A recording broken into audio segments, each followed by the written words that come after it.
אמא, ספרי לי על פסי, מתחילים בביר חכים.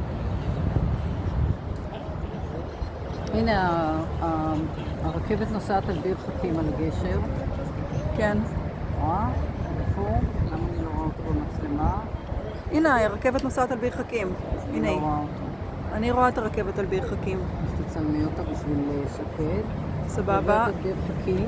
עוברת את ביר חכים, עולה למעלה. עכשיו, התחנה של פסי, את רואה את הבית שם עם הכיפה? הבית עם הכיפה. את רואה את הבית עם הכיפה?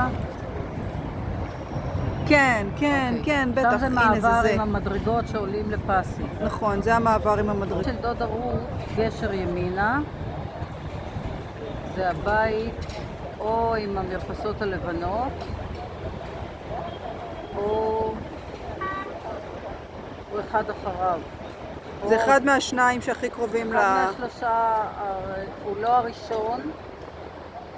אני חושבת יש מוסך למטה, זה גם לא, אבל זה עליי. או אחד על ידו. אוקיי?